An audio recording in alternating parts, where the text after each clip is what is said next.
ਗੋਲਕੁੰਡਾ ਦੀਆਂ ਪਹਾੜੀਆਂ ਵਿੱਚ ਇੱਕ ਅਯਾਲੀ, ਇੱਕ ਆਜੜੀ ਭੇਡਾਂ ਚਾਰਦਾ ਸੀ।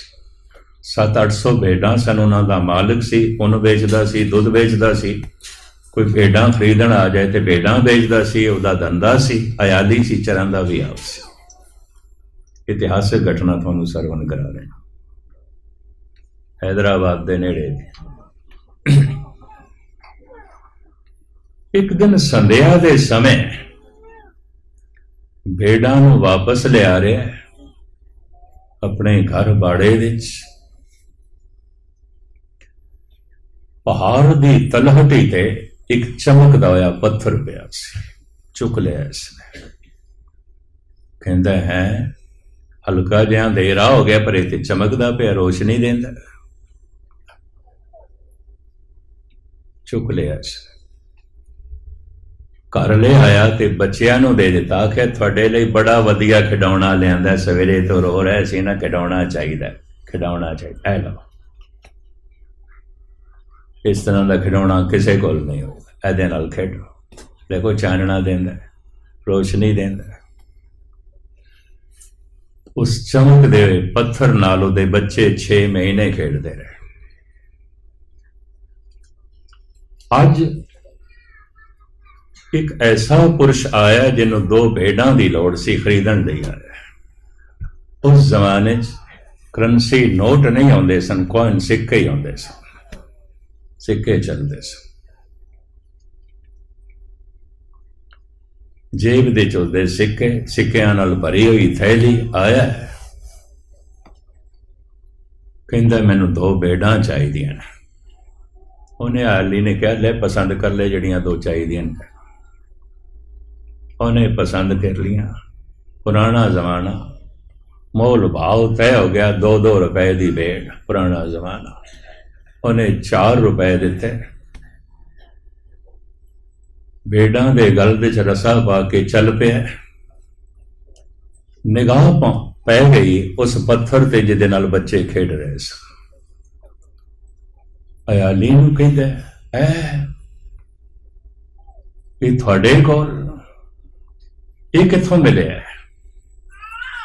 ਉਹ ਅਯਾਲੀ ਭੱਜਿਆ ਹੋਇਆ ਗਿਆ ਪੱਥਰ ਚੁੱਕ ਕੇ। ਜਿਹਨੇ ਭੇਡਾਂ ਖਰੀਦੀਆਂ ਨਾ, ਉਹਦੀ ਹਥੇਲੀ ਤੇ ਰੱਖ ਕੇ ਕਹਿੰਦਾ ਲੈ ਜਾਓ। ਤੁਸੀਂ ਤੇ ਬੜੇ ਹੈਰਾਨ ਹੋ ਗਏ ਹੋ, ਲੱਗਦਾ ਤੁਹਾਨੂੰ ਚੰਗਾ ਲੱਗਦਾ, ਲੈ ਜਾਓ। ਸਾਡੇ ਬੱਚਿਆਂ ਨੇ ਬਥੇਰਾ ਖੇਡ ਲਿਆ, 6 ਮਹੀਨੇ ਹੋ ਗਏ, ਤੁਹਾਡੇ ਬੱਚੇ ਖੇਡਣਗੇ, ਲੈ ਜਾਓ।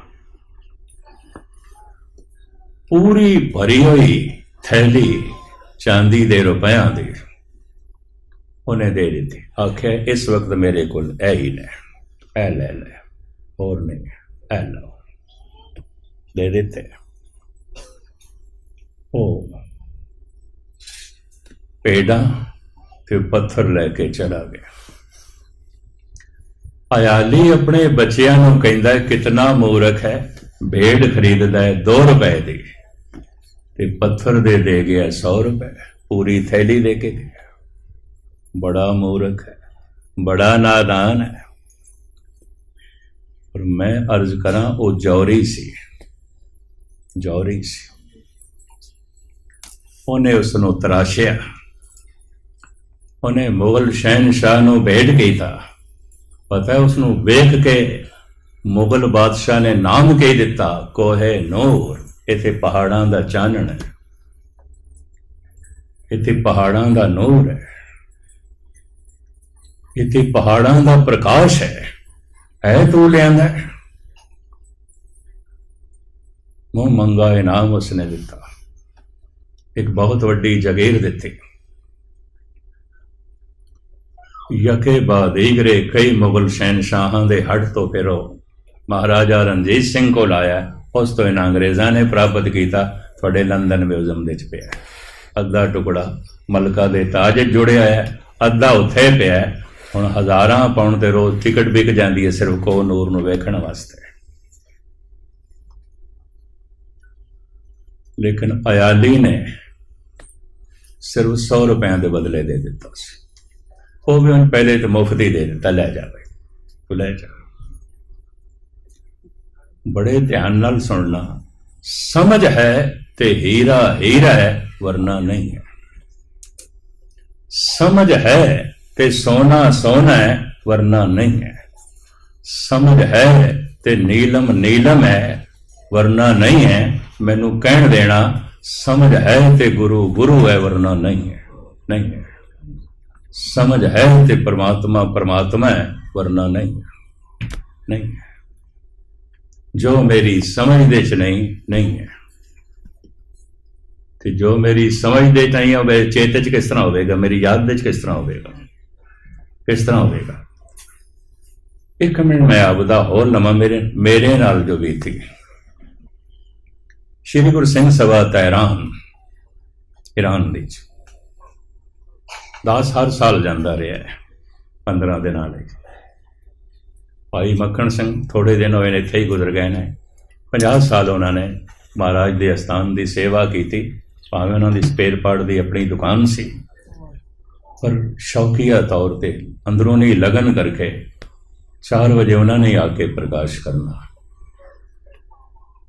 ਸ਼ਾਮੀ ਉਹਨਾਂ ਨੇ ਰਹਿਰਾਸ ਪੜ੍ਹਨੀ, ਸੁਖਾਸਣ ਉਹਨਾਂ ਨੇ ਕਰਨਾ, ਕੜਾ ਪ੍ਰਸ਼ਾਦ ਦੀ ਦੇਗ ਉਹਨਾਂ ਨੇ ਬਣਾਣੀ, ਵੰਡਣੀ ਉਹਨਾਂ ਨੇ, ਅਰਦਾਸ ਉਹਨਾਂ ਨੇ ਕਰਨੀ। ਪ੍ਰੋਫੈਸ਼ਨਲ ਨਹੀਂ ਸਨ, ਪਰ ਫਿਰ ਵੀ ਸਾਰੀ ਸੇਵਾ 50 ਸਾਲ ਕੀਤੀ। ਸ਼੍ਰੀ ਗੁਰੂ ਸਿੰਘ ਸਭਾ ਵਿੱਚ 15-20 ਮੁਸਲਮਾਨ ਵੀ ਆਉਂਦੇ ਸਨ, ਰੋਜ਼ ਆਉਂਦੇ ਸਨ। ਦਾਸ ਪਿੱਛੋਂ ਫਰੰਟੀਅਰ ਤੋਂ ਆਇਆ, ਐਸਾ ਕੋਈ ਗੁਰਦੁਆਰਾ ਨਹੀਂ ਆਉਂਦਾ ਸੀ ਜਿੱਥੇ 10-20 ਮੁਸਲਮਾਨ ਨਾ ਬੈਠਣ। ਅੱਧੇ ਤੋਂ ਜ਼ਿਆਦਾ ਹਿੰਦੂ ਆਉਂਦੇ ਸਨ, 10-20 ਮੁਸਲਮਾਨ ਆਉਂਦੇ ਸਨ, ਕੇਸਾਦਾਰੀ 40% ਆਉਂਦੇ ਸਨ। ਡਿਸਟ੍ਰਿਕਟ ਬੰਨੂ, ਪਿਸ਼ੌਰ, ਕੋਹਾਟ, ਡੇਰਾ ਸਮੈਲ ਖਾਨ, ਹਜ਼ਾਰਾ, ਮਰਦਾਨ, ਉਸ ਪਾਸੇ ਹੀ ਕੁਝ ਸੀ। ਆਉਂਦੇ ਸਨ ਮੁਸਲਮਾਨ। ਕੁਛ ਮੁਸਲਮਾਨ ਮੰਗ ਵੀ ਕਰਦੇ ਸਨ, ਕਬੀਰ ਦੇ ਸਲੋਕ ਸੁਣਾਓ, ਫਰੀਦ ਦੇ ਬੋਲ ਸੁਣਾਓ। ਰਾਗੀਆਂ ਨੂੰ ਕਹਿੰਦੇ ਸਨ, ਕੀਰਤਨੀਆਂ ਨੂੰ ਕਹਿੰਦੇ ਸਨ।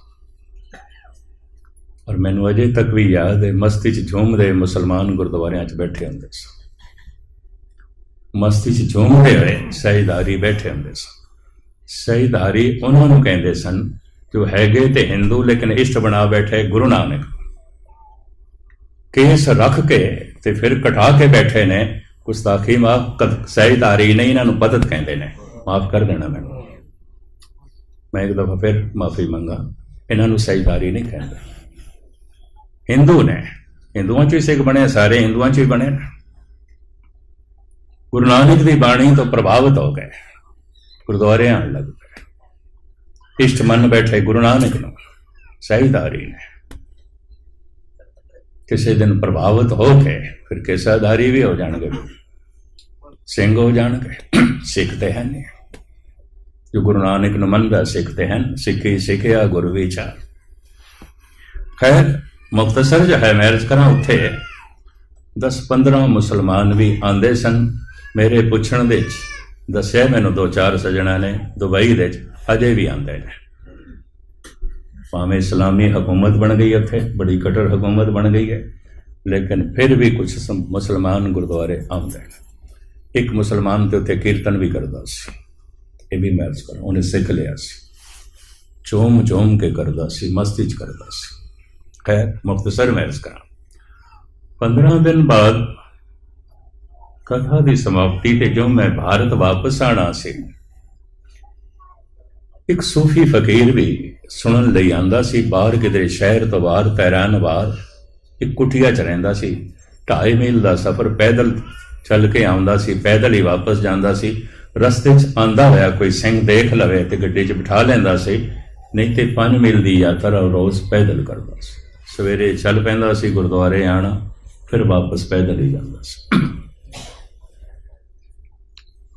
ਉਹਨੇ ਬੇਟਾ ਵਜੋਂ ਮੇਰੇ ਅੱਗੋਂ ਇੱਕ ਮਾਲਾ ਰੱਖ ਦਿੱਤੀ। ਮਾਲਾ ਨੂੰ ਉਹ ਤਸਬੀਹ ਕਹਿੰਦੇ ਨੇ। ਸਮਾਪਤੀ ਤੋਂ ਬਾਅਦ ਉਸ ਫਕੀਰ ਨੂੰ ਮੈਂ ਕਿਹਾ, ਮੈਂ ਰੱਖ ਲੈ ਤੂੰ। ਮੈਂ ਕਿਹਾ ਮਾਲਾ ਇੰਡੀਆ 'ਚ ਬਹੁਤ ਮਿਲਦੀਆਂ ਨੇ, ਹਿੰਦੁਸਤਾਨ 'ਚ ਬਹੁਤ ਮਿਲਦੀਆਂ ਨੇ, ਲੈ ਲਿਆਂਗਾ। ਕਿਉਂਕਿ ਉਸਦੀ ਹਾਲਤ ਮੈਂ ਦੇਖੀ ਸੀ।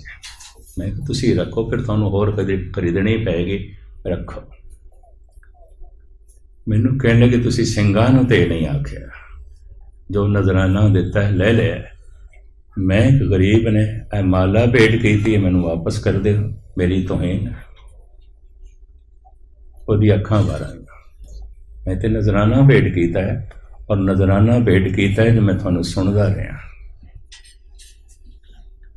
ये थानू कबूल नहीं, मैनू बहुत चोट लगेगी। मैं रख ले वो माला, मैं रख ली। आप दी ज्ञात ली अर्ज करा, गालबन ये घटना सन 74 की होगी। 80-81 तक वो माला मेरे को रही है। 2 दफा मेरे को ट्रेन दे रह गई सी, यात्रियों ने घर दे पहुँचाई। तो मैं उन्होंने कहा 5-10 रुपए की माला सी, तुसी सैकड़े रुपए किराया खर्च के अलवर आए हो, एवें के चल गई। कहने लगे नहीं, थोड़े हाथ च देखी सी, फिर जमीर नहीं बनी, फिर पहुँचाइए। 2-4 दफा गुरुद्वारियां च भी खो गई, मैनू मिल गई। खास जी घटना मैं थोनू सरवण करान लगा, हैरान हो गए। कानपुर दास हर साल गालबन 40-45 साल तो 9-10 फरवरी तो लैके 19-20 फरवरी तक 10 दिन कथा करता है। 40-45 साल मैनू अगन मेरा नागा नहीं पे। लखनऊ दास की कुड़माचार्य सरदार पूरन सिंह जी जैवलर्स, उन्होंने पोती दास दे छोटे बच्चे नू विआही हुई है। वो कथा सुनन दे बड़े शौकीन, शाम नू आ जाया करते सन। 45 मील है, रात रह के मेरे को सवेरे चले जाया करते, डेली अप डाउन करते सन।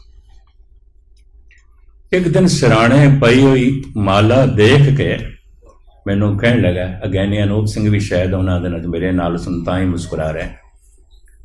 ओ मैनू कहन लगे, ए माला मैं लखनऊ ले जानी है, शामी वापस ले आवांगा। मैं चुके दे दी थी। मैं आखिर वापस कानू लियानी, रखो तुसी रखो, वापस की लियानी, तुहानू चंगी लगी रख लो। मैनू कहन लगे, मस्कीन जी मैं रखनी कोई नहीं, शामी मैं ले आवांगा, मैं देखनी है।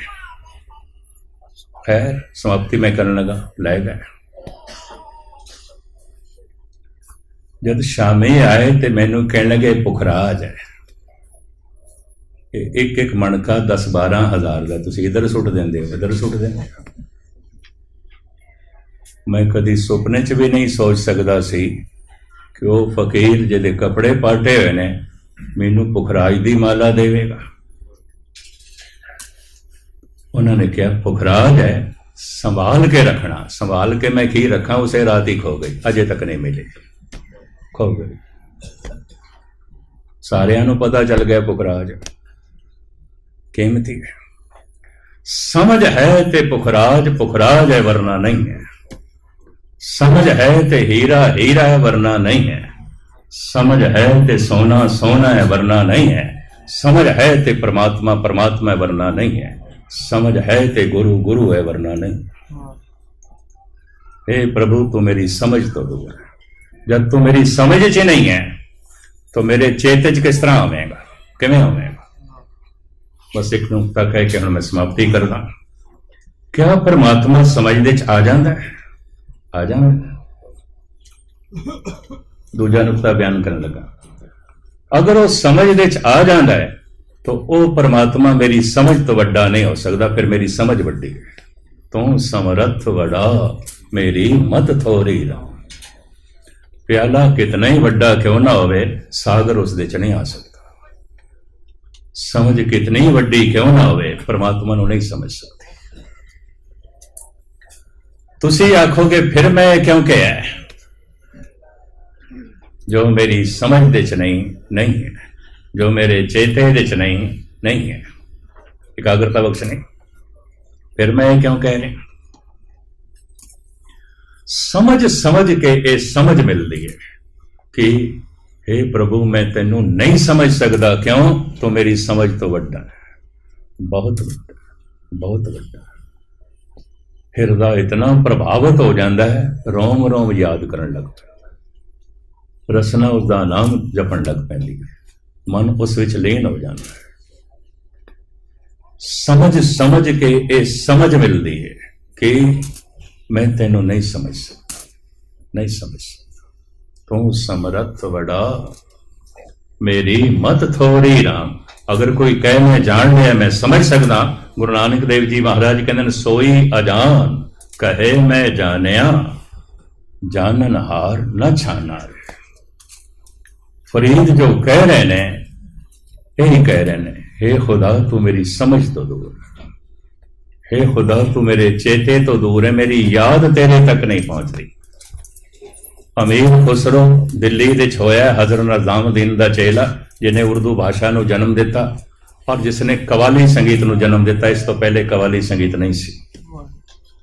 अमीर खुसरो वो कहता है, अब तो याद रफ्त गांव की भी पहुंच नहीं, दोस्तों ने कितनी दूर बसाई है बस्तियां। ऐ मेरे खुदा कितनी दूर है तेरी बस्ती, मेरी याद नहीं पहुंचती। तेनू याद करन बैठना तू नहीं आ, याद पुत्रां तक पहुंच जाती है, धन संपदा तक पहुंच जाती है, परिवार तक पहुंच जाती है, ये करतार तेरे तक नहीं पहुंचती। ये दो दूरियां लागू होंदियां। तू मेरी समझ तो दूर है, तू मेरे चेते तो दूर है। सत्संग करदियां जे दिन ये समझ आ जाती है, मेरी समझ तो बहुत वड्डा है, बहुत वड्डा है, बहुत वड्डा है। हिरदा उसनू याद करन लग पैंदा है। कतई परमात्मा पूरा समझदे च नहीं आउंदा। कोई बंदा ये आखे सूरज मेरे नाल आके बैठे मेरे घर सोफे साइड दे, जमीन नालों करोड़ां गुणा वड्डा तेरे घर आवे, तेरे नाल बैठे, ओदी किरण आ सकदी है, ओदी रोशनी आ सकदी है। परमात्मा दे गुणां दे तेरे हिरदे च प्रकाश हो सकता है, ओदी शक्ति का प्रकाश हो सकता है, ओदे महारस ते आनंद का प्रकाश हो सकता है। सारा परमात्मा तेरी समझ ते तेरे चेते तो परे परे परे। सतगुरु रहमत करन, बख्शिश करन, ये सानू बोध हासिल होवे। फिर किसी वक्त नदी नाव संजोगी मेले होए, गुरमत दे होर पहलू, गुरबाणी दे होर पहलू, सिद्धांत दे होर नुकते तुहाडे सामने रखण दी कोशिश करांगे।